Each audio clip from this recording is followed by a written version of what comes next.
Bonsoir à toutes, bienvenue dans cette conférence un petit peu particulière puisque les joies du Covid obligent. Nous devons donc finalement faire cette conférence à distance.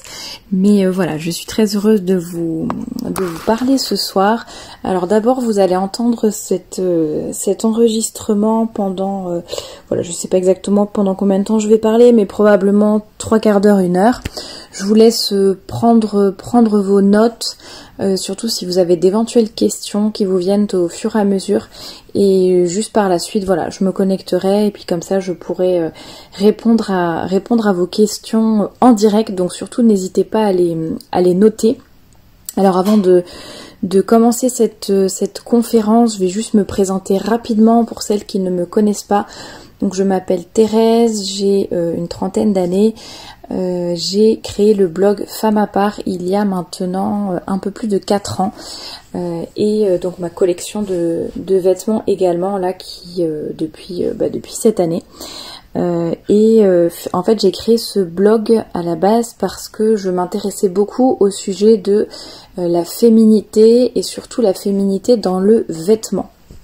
Et donc voilà, je creusais beaucoup le sujet, j'ai lu beaucoup aussi à propos de la féminité, le féminisme, la symbolique du vêtement, la modestie, la beauté aussi tout simplement, la vocation de la femme.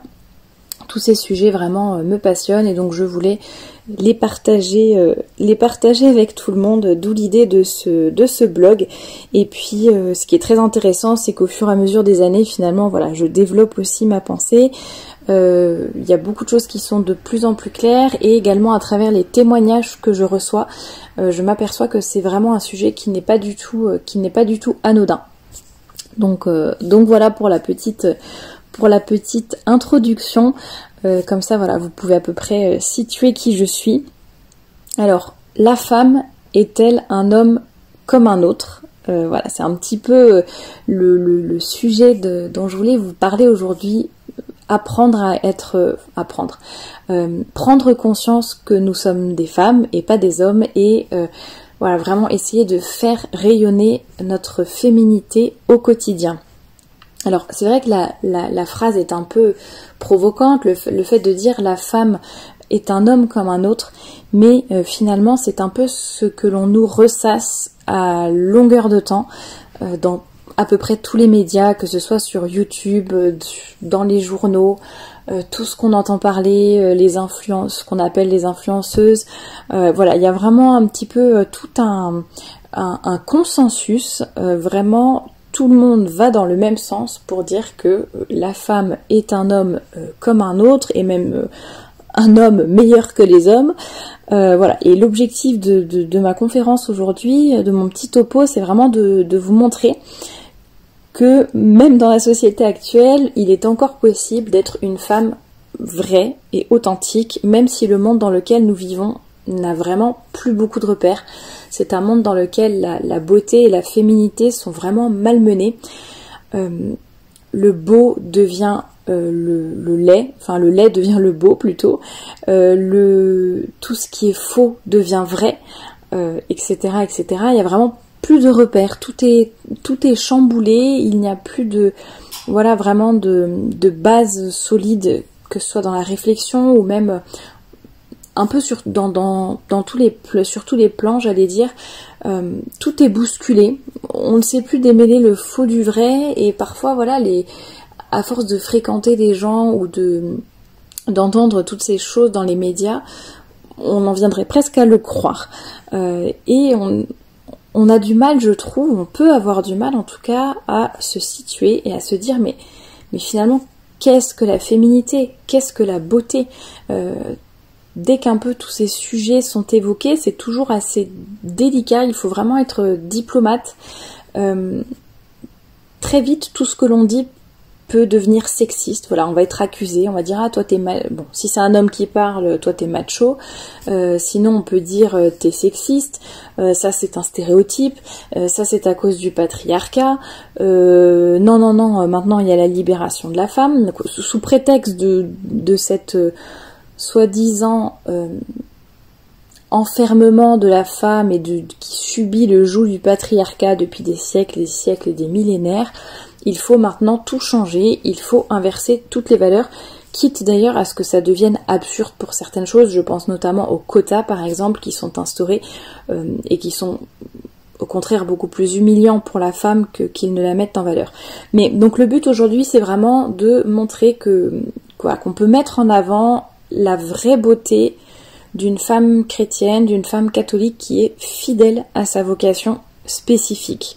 Vocation spécifique dans le sens, voilà, ce n'est pas la même vocation que l'homme. C'est vraiment, j'aimerais bien, à travers ce topo, redonner ces lettres de noblesse à la beauté d'une femme qui est vraiment femme et vraiment catholique. Voilà, une sainte femme, tout simplement. Et c'est également l'occasion aussi de vous reparler du vêtement, de redonner un sens aux vêtements.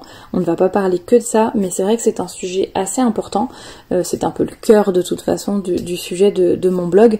Et le vêtement est beaucoup plus important qu'on ne le pense, surtout dans une société où la mode est vraiment uniformisante et androgyne. C'est-à-dire tous pareils, enfin non seulement on se ressemble tous, mais en plus on se confond tous. Alors peut-être pour vous donner rapidement un petit plan, mais juste pour que vous sachiez dans quelle direction on va aller, on va d'abord parler un petit peu des constats et des causes, un peu de tout ce qui se passe dans le monde à l'heure actuelle, enfin de tout ce qui se passe. Je vais pas parler de tout ce qui se passe parce qu'il y aurait beaucoup de choses à dire, mais on va dire un petit peu un résumé ou le principal par rapport à ce qui nous intéresse. Dans ma deuxième partie, là on va vraiment parler du vêtement, en se demandant s'il existe une façon chrétienne de s'habiller. Et dans la dernière partie, voilà, on va plus parler du fait de rayonner sa féminité au quotidien, un peu comment faire et voilà, tout ce que l'on peut regarder un petit peu les choses de manière positive, en même temps regarder toutes les responsabilités que nous avons chacune d'entre nous, quel que soit notre âge, notre personnalité, nos occupations, ce que nous allons devenir, notre vocation et nos aspirations dans la vie. Voilà, nous avons toutes quelque chose à apporter et nous avons toutes vraiment de grandes responsabilités. Alors pour commencer donc sur les constats et un petit peu de ce qui se passe, alors moi en tout cas quand je vois un petit peu que ce soit dans le monde du travail, dans la rue, à la sortie des écoles ou peu importe, on constate quand même que tout le monde s'habille à peu près de la même façon et se tient à peu près de la même manière.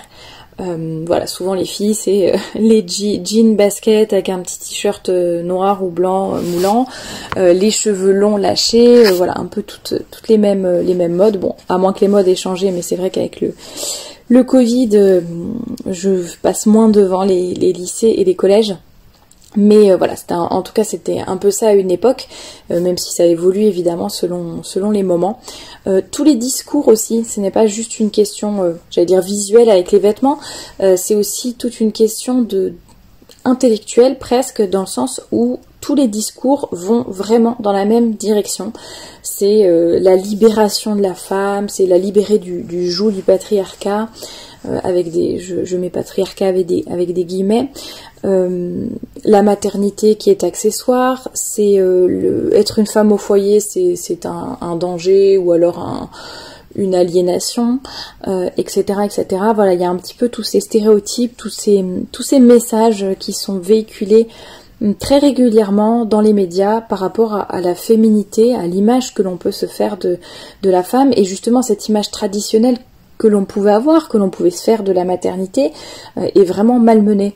Je pense un petit peu à tous ces adjectifs ou tous ces attributs que l'on donnait et que l'on accordait très volontiers aux femmes et qui finalement maintenant sont devenus presque offensants.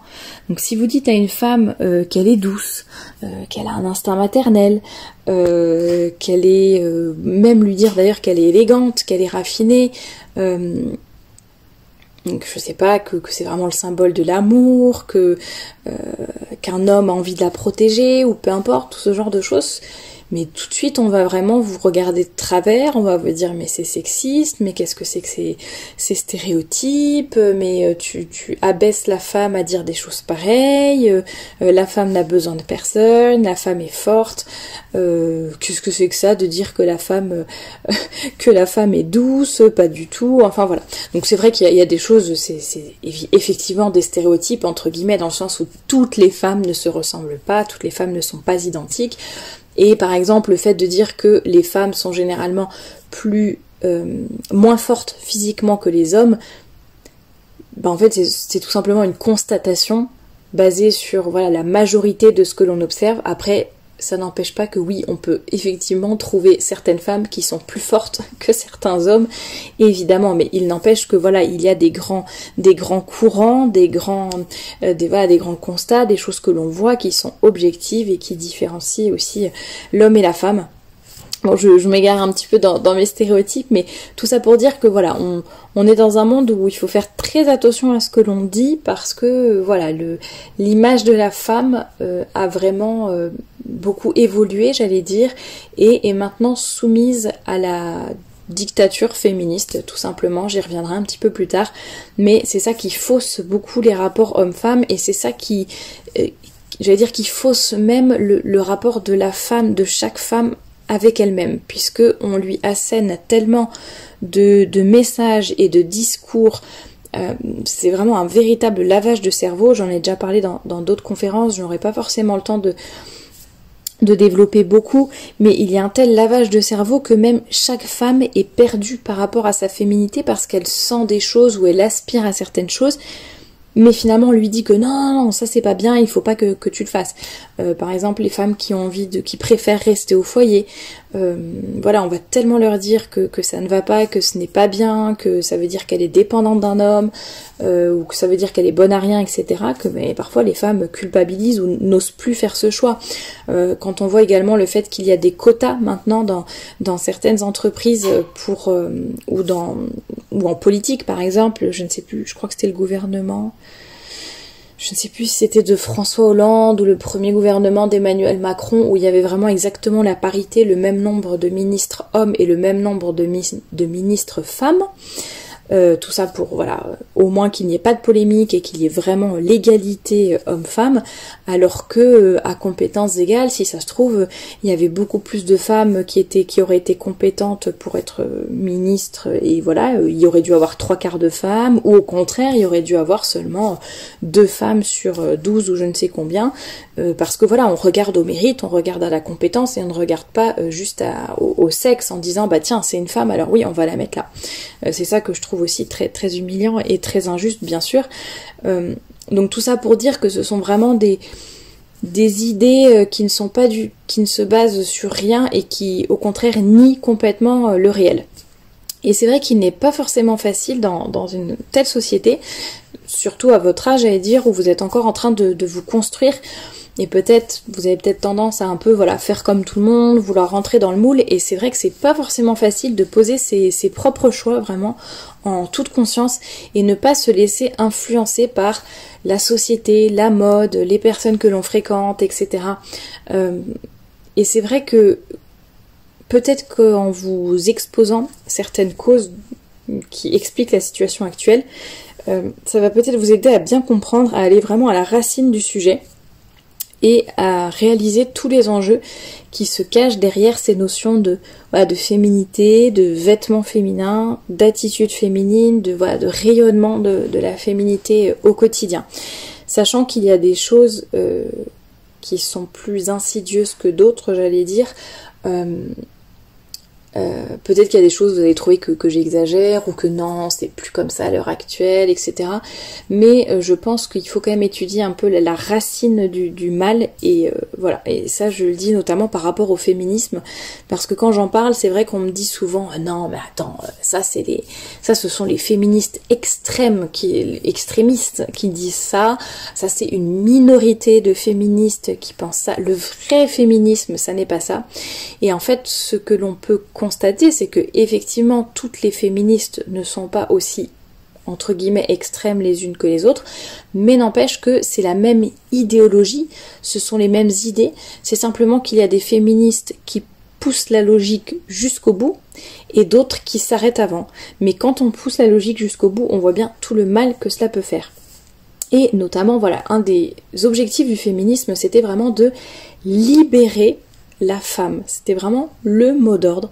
C'était libérer la femme, qu'elle ne soit plus justement enfermée dans ces stéréotypes.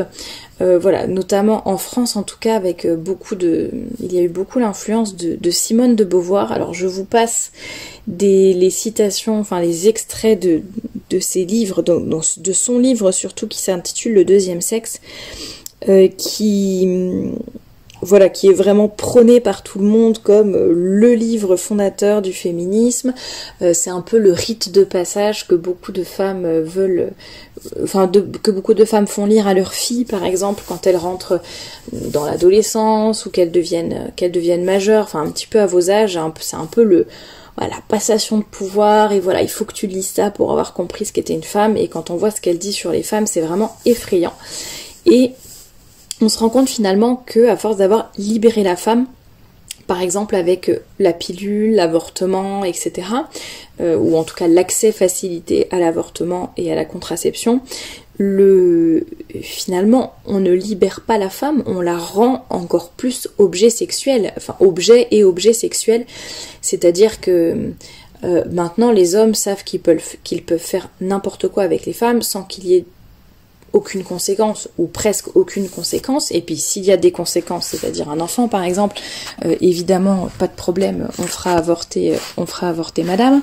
Donc tout ça pour dire que sous couvert de libération, finalement on a rendu la femme esclave, et sous couvert de libération de l'homme, de se libérer, comme je le disais, du patriarcat, finalement les féministes prône presque la femme comme étant un autre homme. Un homme comme un autre, voilà, on ne naît pas femme, on le devient. Ça c'est la grande phrase de Simone de Beauvoir. Et on a l'impression que vraiment leur objectif c'est de ressembler aux hommes, d'avoir les mêmes prérogatives, de faire tout comme eux. Alors bon, si on dit ça à une féministe, elle va dire mais non, on ne veut pas ressembler aux hommes, on veut seulement avoir les mêmes droits. Mais finalement on se rend compte que déjà ce n'est pas forcément avoir les mêmes droits, c'est surtout leur être supérieur, et ça voilà, il y a plein de chiffres et d'études qui peuvent le prouver, mais surtout voilà, comme si la femme en elle-même n'avait aucune valeur et qu'il fallait la changer pour qu'elle ait de la valeur. Et ça c'est au contraire, ça n'est pas valoriser la femme, c'est très humiliant de dire que pendant toutes ces années la femme n'avait aucune valeur, ne faisait rien, ça n'avait aucun intérêt, et qu'il faut la libérer de tout cela et la faire devenir quelque chose. Enfin, c'est vraiment très très très réducteur pour la femme. Et comme le disait Gabrielle Cluzel dans son livre Adieu Simone, les dernières heures du féminisme, elle dit: à force de vouloir libérer la femme, les féministes l'ont niée.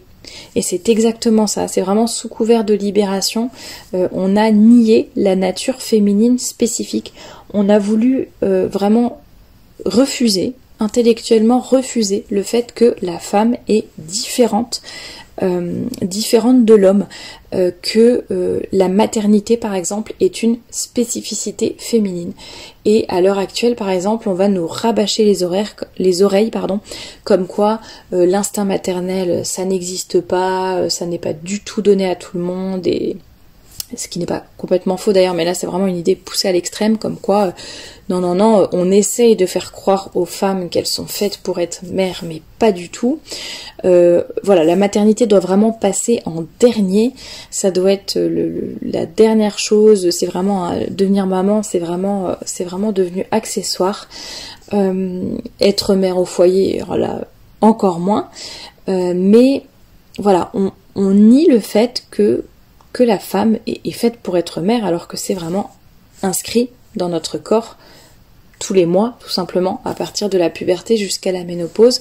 Voilà, notre cycle féminin nous rappelle que nous sommes vraiment tournés vers la vie, notre corps se prépare tous les mois pour potentiellement accueillir la vie. Alors vous allez me dire, bah oui, mais si on est célibataire, bah oui, mais si on est religieuse, dans ces cas-là, il y a ce qu'on appelle la maternité surnaturelle, la maternité spirituelle, qui se manifeste autrement, bien sûr, mais ça n'en est pas moins une maternité pour autant, et vraiment, tout notre corps, toute notre âme tend vers cette maternité, même si après elle va se manifester de façon différente chez les femmes selon leur vocation et selon leur vie, mais en tout cas, on ne peut pas nier que le bon Dieu nous a créés comme ça, un point c'est tout, et j'allais dire, même si on n'est pas catholique, même si on n'a pas lu la Genèse, même si, voilà, on ne croit en rien, il suffit d'observer juste notre propre corps pour nous rendre compte que, voilà, nous avons un corps qui est vraiment tourné vers la vie, qui est tourné vers l'accueil de l'autre. Quand on dit aussi que la femme est plus douce, peut-être plus accueillante,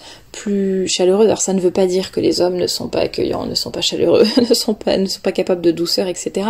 Ça n'est pas ce que je veux dire, mais voilà, quand on dit que la femme peut être plus facilement tournée vers les plus faibles, faire plus attention aux autres, etc., ça n'est pas pour rien non plus. Bon, il y a aussi les hormones qui jouent.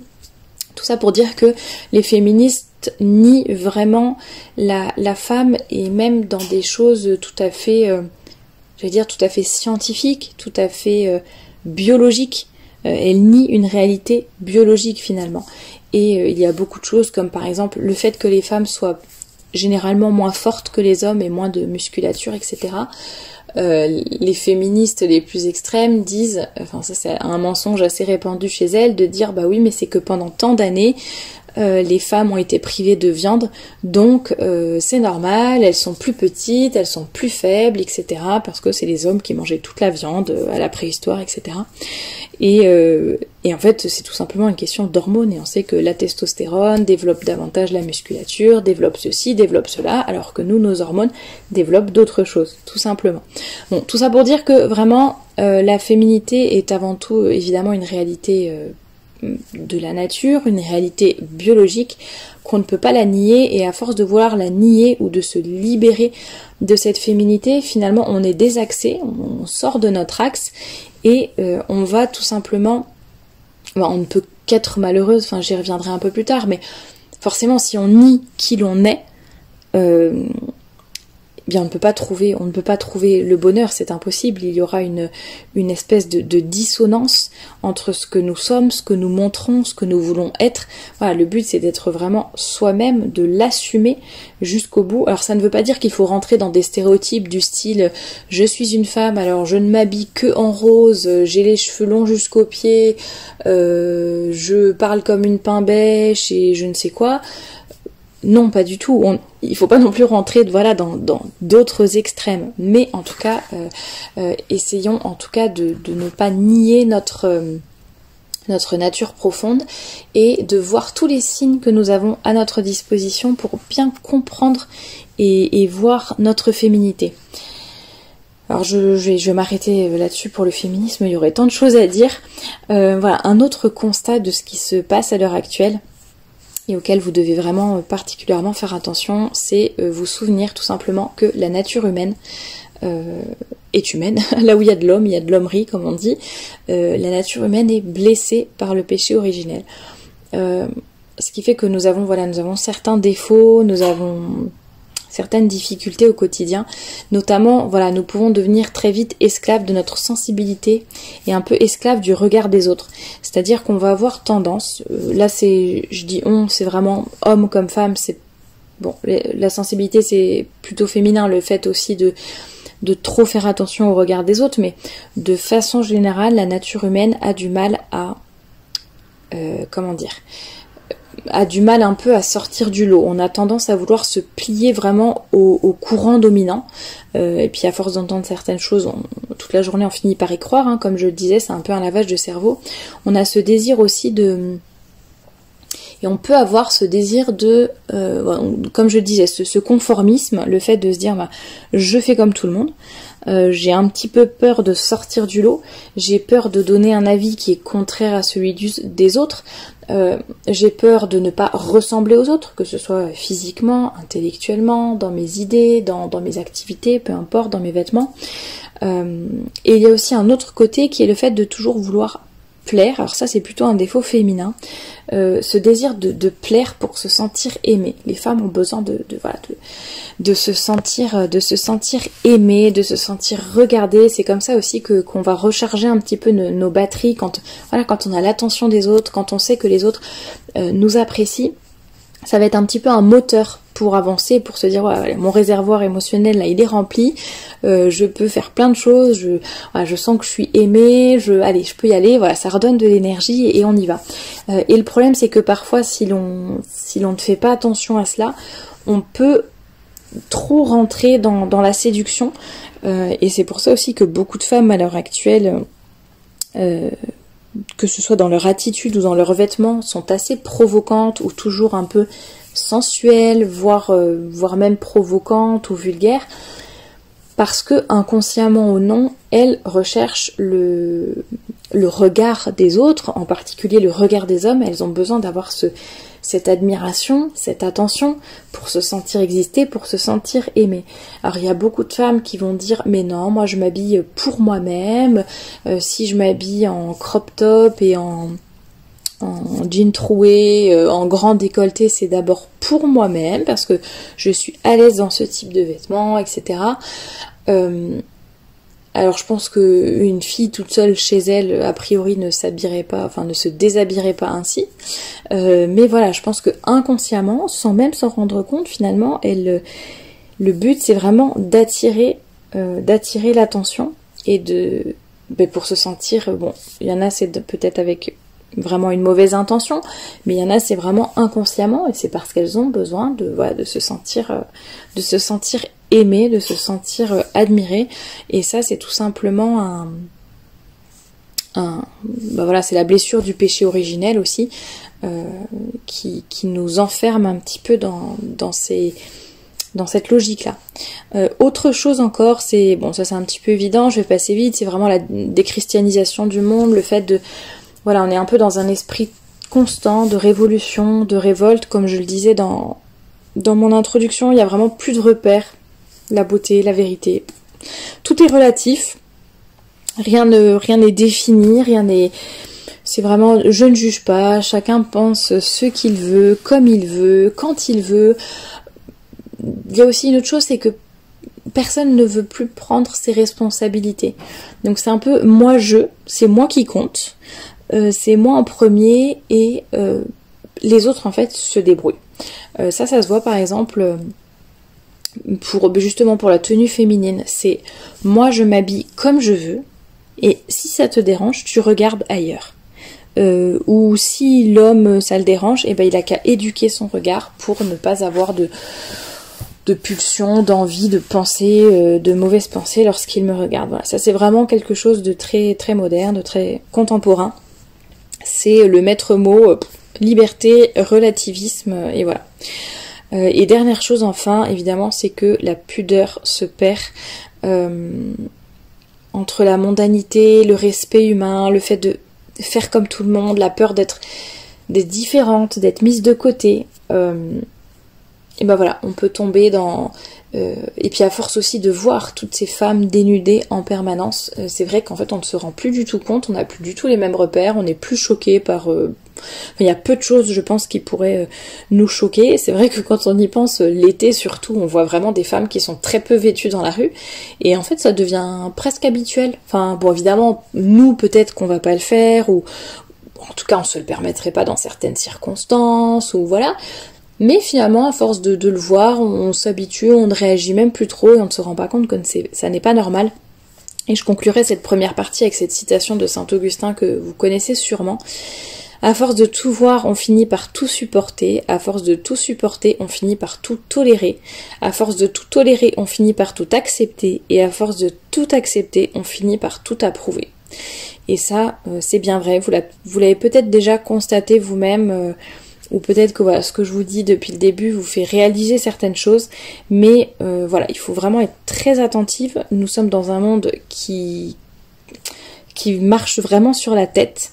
Alors ça ne veut pas dire qu'il faut tout rejeter, ça ne veut pas dire qu'il faut aller s'isoler dans une grotte et ne plus parler à personne, pas du tout, mais en tout cas il faut redoubler de prudence et ne pas avoir peur de sortir du lot, d'avoir vraiment notre propre réflexion et de vraiment bien nous former aussi. C'est aussi un des objectifs de ma conférence, c'est vraiment de vous donner des arguments, des exemples, des témoignages, de vraiment, j'allais dire, vous mettre des petites alarmes, vous faire réfléchir à certaines choses, et même si c'est peut-être qu'il y a des choses que je vais dire qui vous vont vous paraître complètement absurdes ou un peu tirées par les cheveux, ou alors vous allez vous dire bon, ça c'est des évidences, ou alors oulala, pas du tout, elle exagère, bon.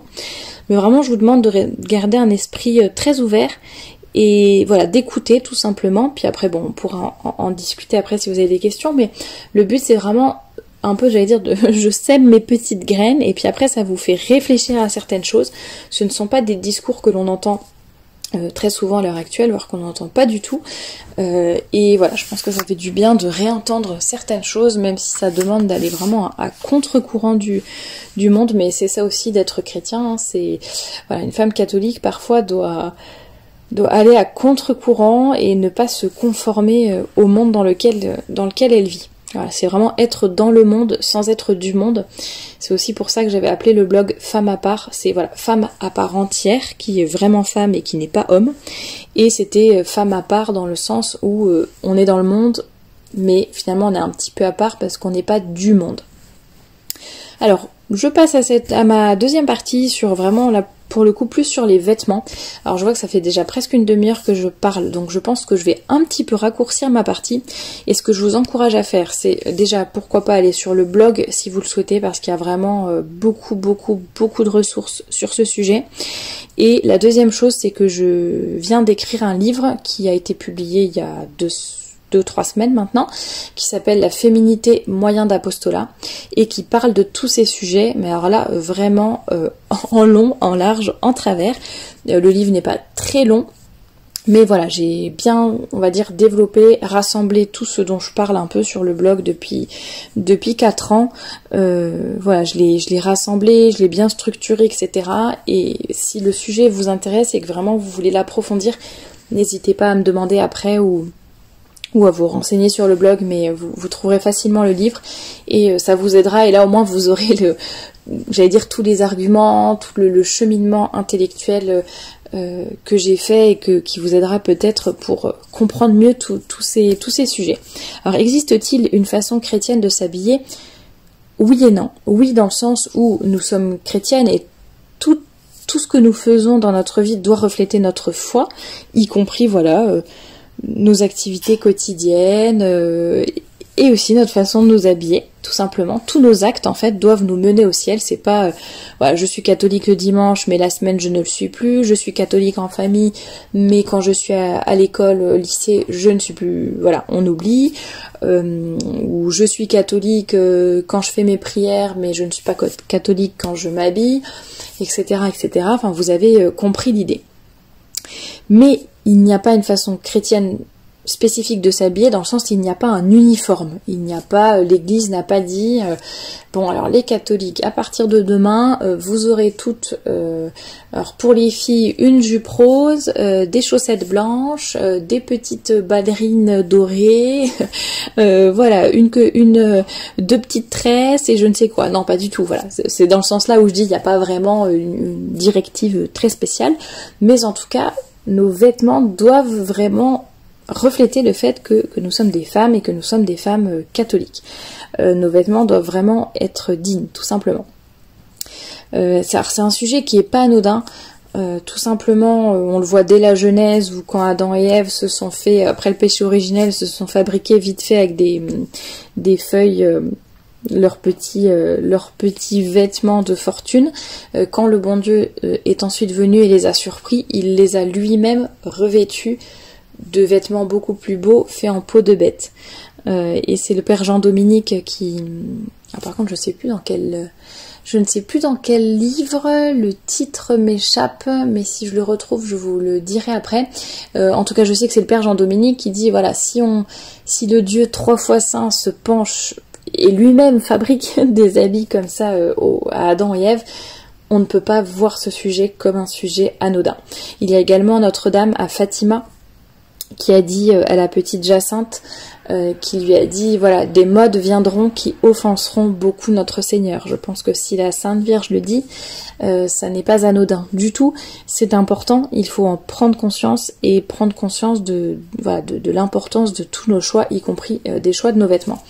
Alors, nos vêtements, pour être des vêtements vraiment chrétiens, doivent être des vêtements vrais, des vêtements bons, et des vêtements beaux, parce qu'évidemment la beauté est très importante.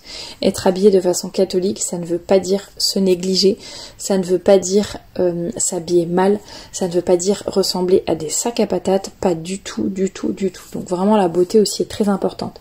Alors un vêtement vrai tout d'abord, c'est un vêtement qui reflète ce que nous sommes, c'est-à-dire il ne faut pas qu'il y ait une contradiction entre l'intérieur et l'extérieur. C'est vrai que, bon, j'ai dit tout à l'heure qu'il n'y avait pas un uniforme, mais finalement notre habit est presque comme un uniforme. On peut penser par exemple au prêtre. Le prêtre avec sa soutane, il est facilement identifiable, voilà, on sait que c'est un prêtre. L'infirmière avec sa blouse ou avec son uniforme, hop, on sait qu'elle a une infirmière, le gendarme, on sait que c'est un gendarme, etc., etc. Vous avez compris l'idée. Et c'est vrai qu'on ne peut pas s'habiller d'une certaine façon et vouloir que les gens nous considèrent d'une autre façon. C'est-à-dire, par exemple, quand vous allez à un entretien d'embauche, ça vous est peut-être déjà arrivé, ou en tout cas ça va vous arriver rapidement, je vous le souhaite en tout cas, ou pour un concours, pour rentrer dans une école, ou peu importe. On ne va pas s'habiller n'importe comment. On va réfléchir à ses vêtements, on va se dire comment je peux m'habiller pour que vraiment ça reflète le fait que je suis sérieux, que je suis une femme bien, que je suis travailleuse, que je suis là vraiment, voilà, que l'on pourra compter sur moi dans ce travail, que je respecte mon employeur, etc. Voilà, on ne s'habille pas n'importe comment généralement. Pareil, si vous allez à un mariage, en principe, vous n'allez pas choisir le premier jean dans votre placard, des petites baskets, hop, comme si j'allais au lycée. Non, a priori, voilà, c'est un mariage. Il faut honorer ce grand jour, il faut honorer ce sacrement, l'échange des consentements, le caractère sacré du mariage. Donc voilà, et c'est exactement pareil pour nos vêtements, mais même dans la vie quotidienne, parce que nous sommes des chrétiens. Et c'est vrai que je raconte souvent cette histoire d'une ancienne collègue qui en fait avait été confondue avec une femme de mauvaise vie, on va dire ça poliment. Mais c'était vraiment une erreur de la part de cet homme-là qui l'avait vue sur le trottoir et bon bref, qui s'était trompé et puis le pauvre après il était tout gêné, il a dit oh pardon, puis voilà il était parti. Et je me dis que cette pauvre femme, ça ne l'a même pas fait réfléchir au fait que peut-être que si je ne veux pas être prise pour une fille de mauvaise vie, il faudrait peut-être que je ne m'habille pas comme une fille de mauvaise vie, tout simplement. Et voilà, nous sommes chrétiennes, nous ne pouvons pas nous habiller n'importe comment. Alors c'est l'abbé Alban Cras qui le dit dans son livre La symbolique du vêtement dans la Bible.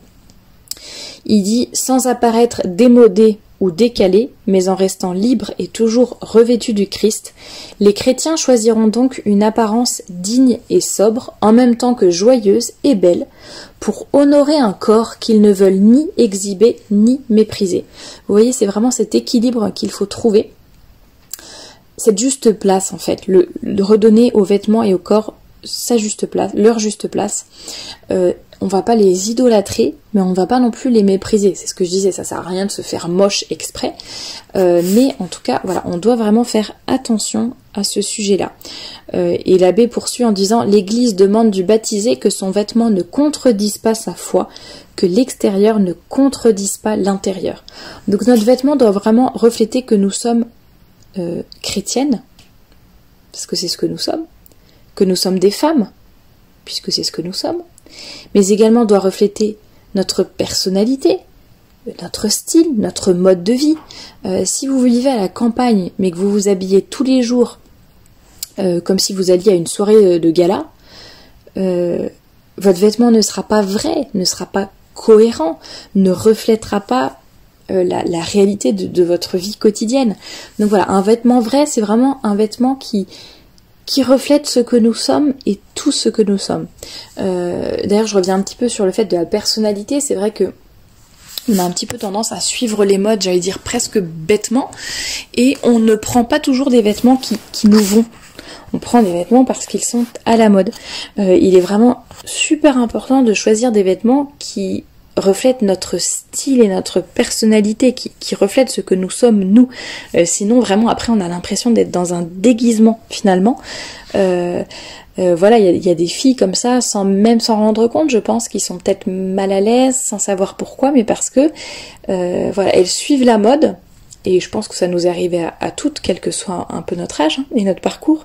Mais on suit un petit peu bêtement et on ne se rend pas compte. Mais en fait, l'objectif, c'est d'être bien, d'avoir des vêtements dans lesquels je me sens confortable. Si c'est un style bohème, c'est un style bohème. Si c'est un style plus chic, eh ben ça serait un style plus chic. Ça peut être les styles un peu plus, ce qu'on dit prépi. Enfin voilà, ça dépend un petit peu vraiment de chacune. Mais voilà, nous ne devons pas essayer de ressembler aux autres ou de se fondre dans la masse. Le but, c'est d'être vraiment nous-mêmes. Et c'est important aussi au niveau de la morphologie et des couleurs. Ça, ce sont des choses, je pense, qui peuvent vous aider aussi à vraiment faire rayonner votre féminité au quotidien. C'est de savoir quels vêtements vous mettent en valeur, quels vêtements vont vraiment aller à votre silhouette. Ça pareil, vous trouverez plein d'astuces là-dessus sur le blog. Quelles sont les couleurs qui vous font rayonner, qui vous mettent en valeur d'une personne à l'autre, ça n'est pas du tout la même chose.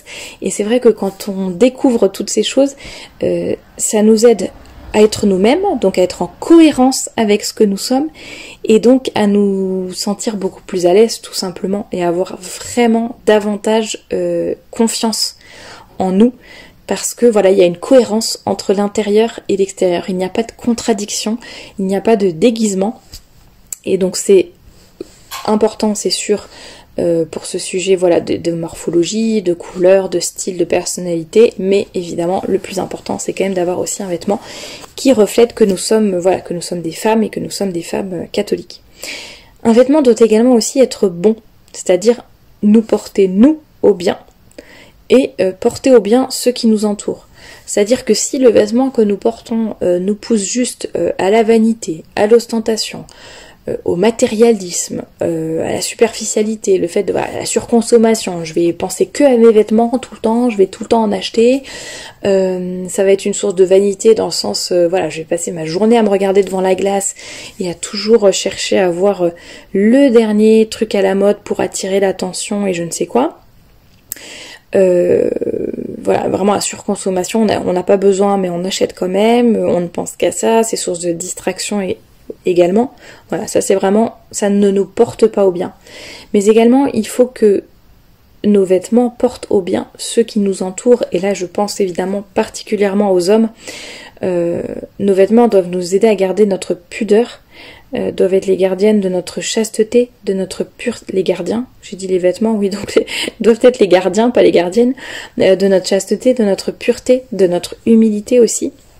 C'est l'abbé Dantec qui disait « La chasteté de la femme exige un souci permanent de la chasteté des autres ». Et c'est vrai que c'est exactement ça. On ne peut pas juste dire oh ben les hommes n'ont qu'à détourner leur regard. Non, la moindre des charités, la première charité chrétienne, ça n'est évidemment pas de se cacher, comme je le disais, de se mettre comme un sac à patates, de se rendre moche ni quoi que ce soit, mais c'est d'avoir une beauté qui porte au bien, une beauté qui élève, et je vais vous parler de la beauté juste après, pas une beauté qui avilit, qui enferme, qui rend esclave, pas une beauté vulgaire, pas une beauté qui va dénuder la femme, mais une beauté qui va vraiment la mettre en valeur tout entière dans... comment dire, corps et âme, dans sa féminité, dans sa beauté, dans sa pureté, tout simplement. Donc voilà, nos vêtements doivent vraiment être, c'est ça, j'allais dire modestes, pudiques en tout cas, enfin décents, c'est-à-dire nous porter vraiment, nous porter à nous à la pureté, mais aussi les autres tout simplement. Et donc la beauté, alors là vraiment j'en parlerai jamais assez je crois, mais pareil, il faut que je commence à accélérer parce que ça fait trop longtemps que je parle. Voilà, nos vêtements doivent vraiment aussi nous porter vers le beau, élever notre âme vers Dieu. Souvent on dit que la beauté vraiment élève, je crois que c'est Pie XII qui disait le beau élève, et c'est Jo Croissant, alors Jo Croissant c'est dans son livre La femme ou le sacerdoce du cœur, voilà c'est ça le titre, elle disait: la beauté fait partie de la grâce de la femme est belle, mais sa beauté ne vient pas de la régularité de ses traits, elle vient de la présence de Dieu en elle, de la lumière intérieure qui illumine ses traits, c'est Dieu en nous qui est beau. La beauté peut vraiment élever une âme, élever l'homme avec un grand H. De même que quand vous voyez un beau paysage, ça peut vous faire penser au bon Dieu. Quand vous voyez de belles choses, avec la femme c'est pareil, une femme qui est belle, rayonne et va attirer à elle. Donc c'est pour ça que je dis qu'il faut vraiment que ça soit une beauté, justement, une beauté vraie et une beauté qui porte au bien, pour que ce rayonnement soit vraiment positif et pousse les hommes avec un grand H au beau et au bien, tout simplement. Et donc d'où l'importance aussi d'éduquer les enfants au bien et au beau, tout simplement. Alors, donc comme vous le voyez, là, il y a vraiment un équilibre à avoir dans nos vêtements entre le vrai, le bon et le beau.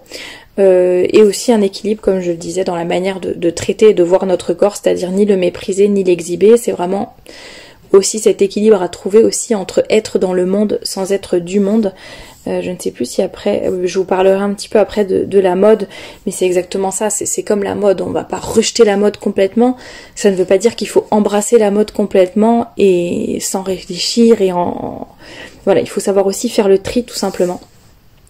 Et donc voilà, il faut savoir vraiment être une femme à part, qui ne pactise pas avec le mal et avec le monde, mais qui n'est pas non plus complètement en décalage. C'est pas être décalé pour être décalé. On est dans le monde, on est dans le monde. Voilà, il faut simplement être prudente. Et donc à la lumière de ce que je viens de dire, vous comprendrez évidemment l'importance d'un vêtement qui est modeste, qui est décent, et d'un habit qui est réellement féminin. On peut penser au pantalon par exemple. C'est vrai que dans la société actuelle, finalement, le pantalon maintenant est complètement admis comme étant quelque chose de féminin. On va même dire mais non, la coupe est féminine. Ok, pas le gros jean large troué. Non, bon d'accord, c'est pas féminin, mais t'as des pantalons hyper mignons, qui sont larges, qui sont bien coupés, qui ont de jolis détails, de jolies couleurs. C'est super féminin. Mais en fait, on oublie que non, le pantalon en lui-même, en fait, c'est un habit de la garde-robe masculine. Encore une fois, voilà, on essaye d'adapter, de pousser les femmes à en porter, mais foncièrement, c'est quelque chose de masculin. Et d'ailleurs, il suffit de regarder les manuels de savoir-vivre, etc., pour se rendre compte que, voilà, si on veut vraiment être féminine et élégante, les critères d'élégance, c'est vraiment, pour les femmes, la jupe et la robe. Le pantalon est intrinsèquement masculin, sans parler des pantalons à l'heure actuelle qui du coup ne sont pas du tout, il y a beaucoup de pantalons qui sont très moulants et qui du coup évidemment laissent voir toutes les formes de la femme et finalement ne sont pas décents.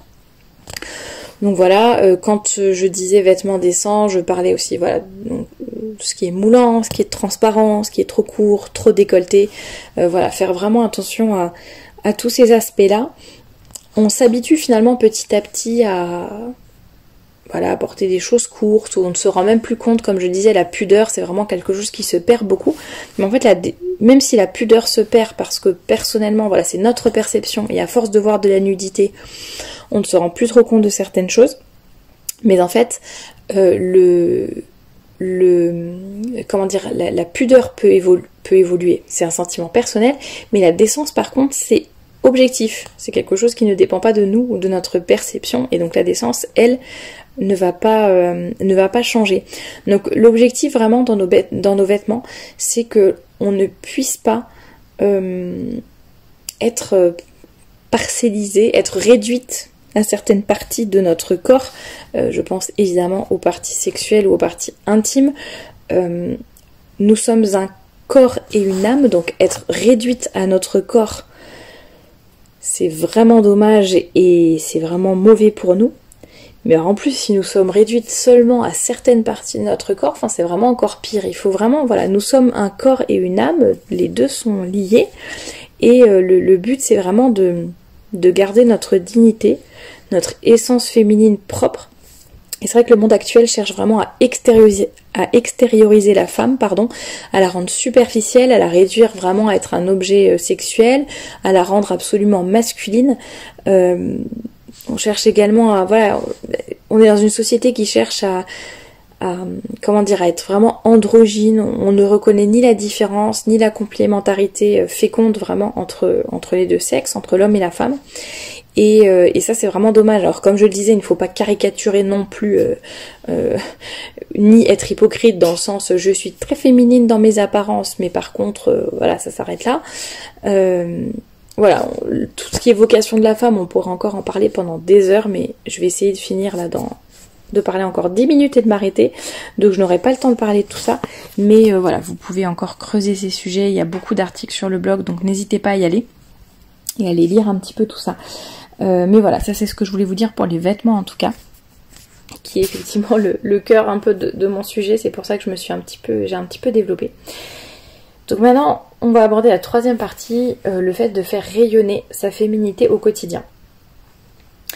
Alors la mode est-elle foncièrement mauvaise? Ça j'en ai déjà un petit peu parlé. Faut-il se démarquer à tout prix? Ne pas suivre la mode, jamais refuser tout ce qui est à la mode et faire exactement à l'opposé?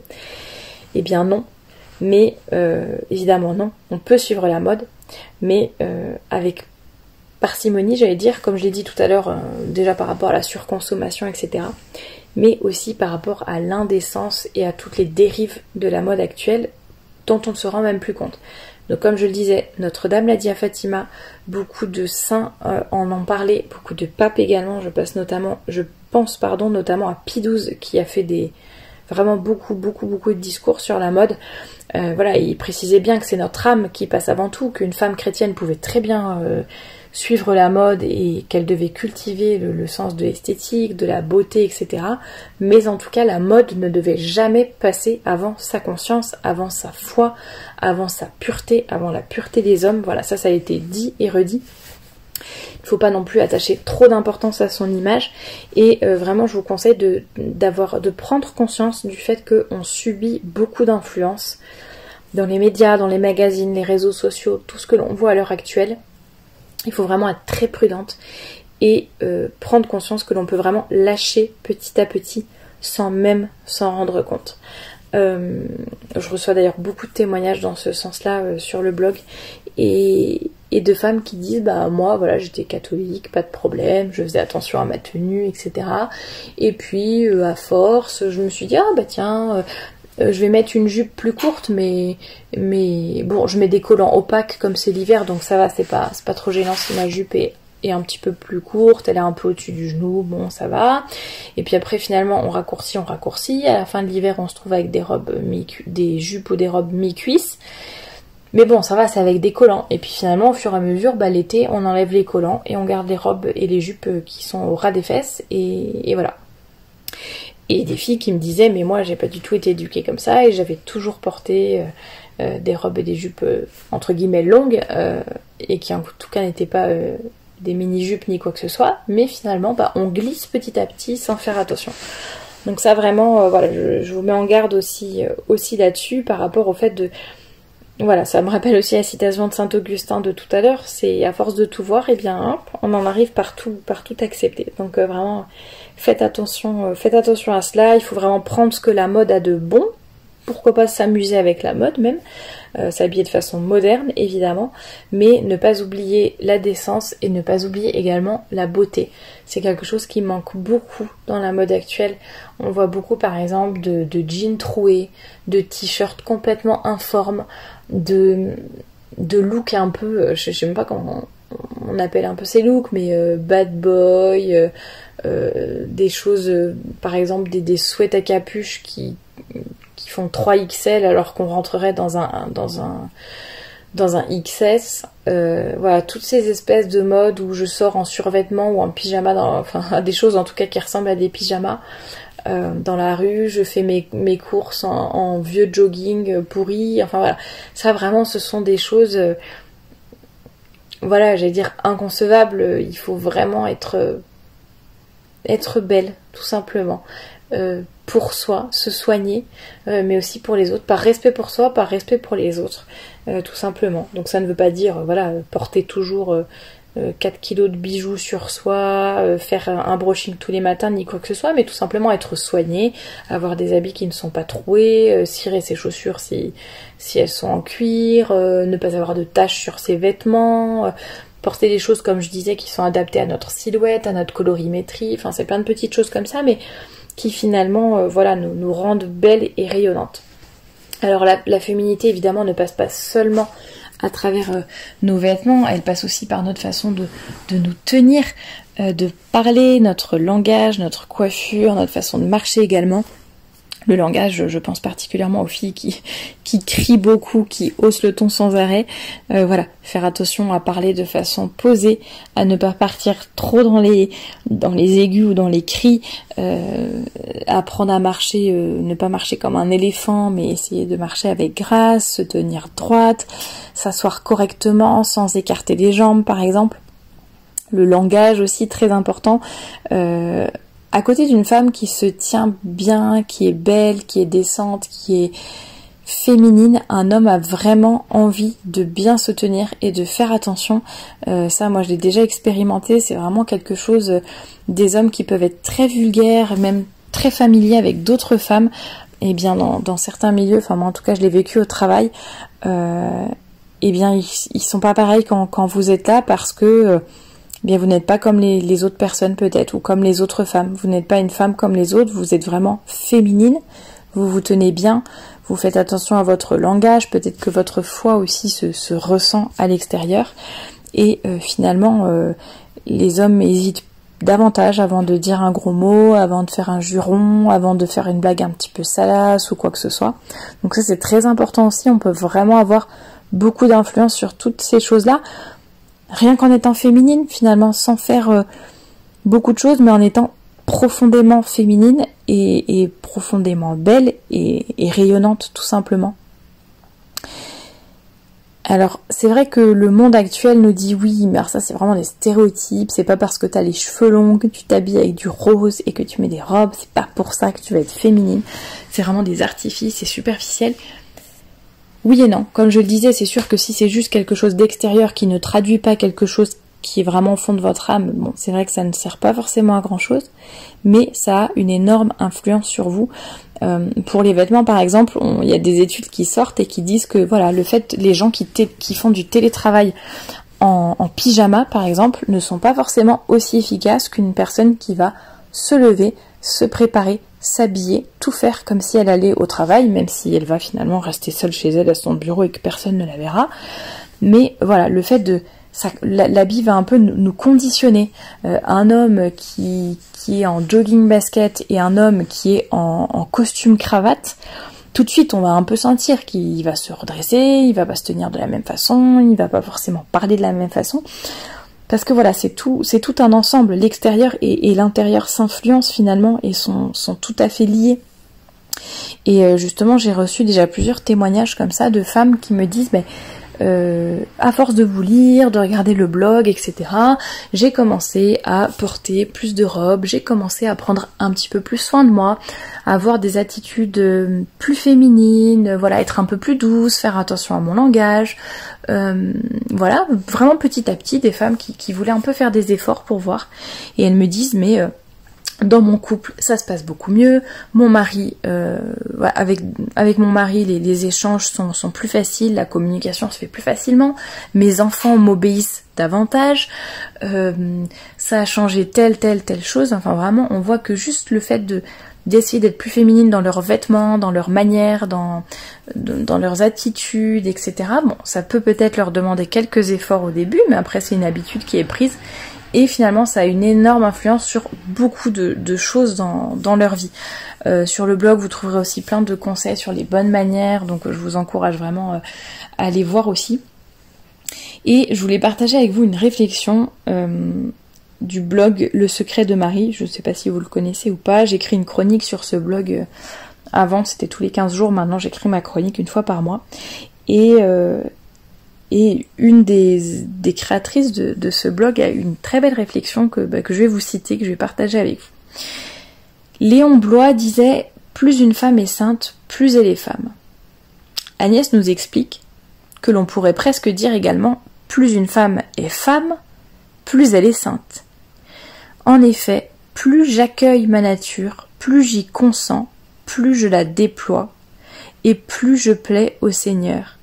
Et donc finalement, cette sainteté à laquelle j'aspire n'est-elle pas simplement le prolongement de ma nature, couronnée par la grâce divine?